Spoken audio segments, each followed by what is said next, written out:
Formation of habit. Every established mental condition is an acquired habit, and has become such by continuous repetition of thought.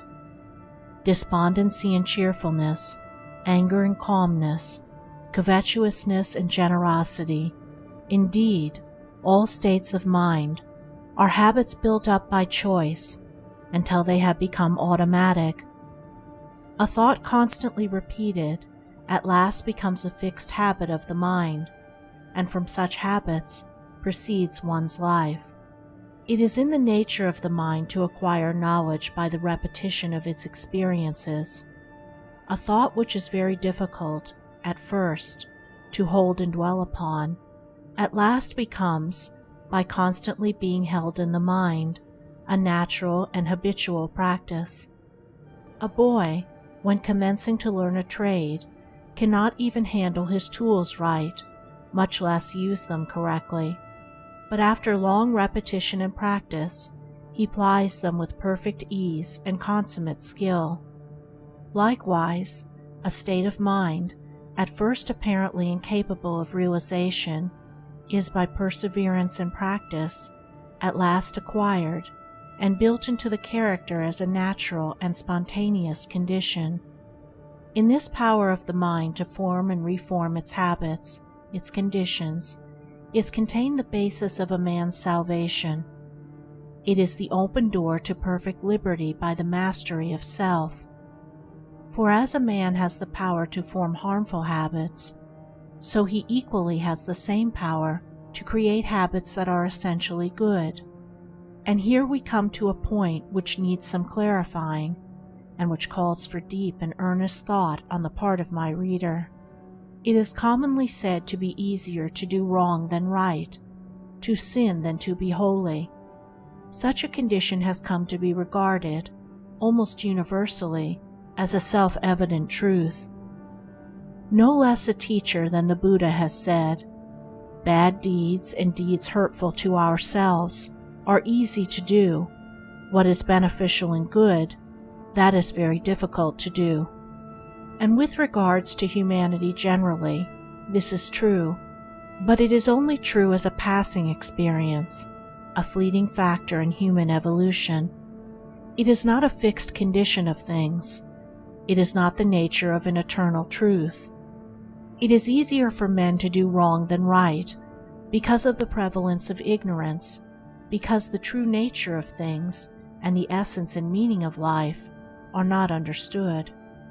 When a child is learning to write, it is extremely easy to hold the pen wrongly and to form his letters incorrectly, but it is painfully difficult to hold the pen and to write properly. This is because of the child's ignorance of the art of writing, which can only be dispelled by persistent effort and practice, until at last it becomes natural and easy to hold the pen correctly, and difficult, as well as altogether unnecessary, to do the wrong thing. It is the same in the vital things of mind and life. To think and do rightly requires much practice and renewed effort. But the time comes at last when it becomes habitual and easy to think and do rightly, and difficult, as it is then seen to be altogether unnecessary, to do that which is wrong. Just as an artisan becomes, by practice, accomplished in his craft, so you can become, by practice, accomplished in goodness. It is entirely a matter of forming new habits of thought, and he to whom right thoughts have become easy and natural, and wrong thoughts and acts difficult to do, has attained to the highest virtue, to pure spiritual knowledge. It is easy and natural for men to sin, because they have formed by incessant repetition harmful and unenlightened habits of thought. It is very difficult for the thief to refrain from stealing when the opportunity occurs, because he has lived so long in covetous and greedy thoughts. But such difficulty does not exist for the honest man who has lived so long with upright and honest thoughts. He has thereby become so enlightened as to the wrong, folly, and fruitlessness of theft, that even the remotest idea of stealing does not enter his mind. The sin of theft is a very extreme one, and I have introduced it in order to more clearly illustrate the force and formation of habit. But all sins and virtues are formed in the same way. Anger and impatience are natural and easy to thousands of people because they are constantly repeating anger and impatient thoughts and acts. And with each repetition, the habit is more firmly established and more deeply rooted. Calmness and patience can become habitual in the same way, by first grasping through effort a calm and patient thought, and then continuously thinking it and living in it until use becomes second nature, and anger and impatience pass away forever.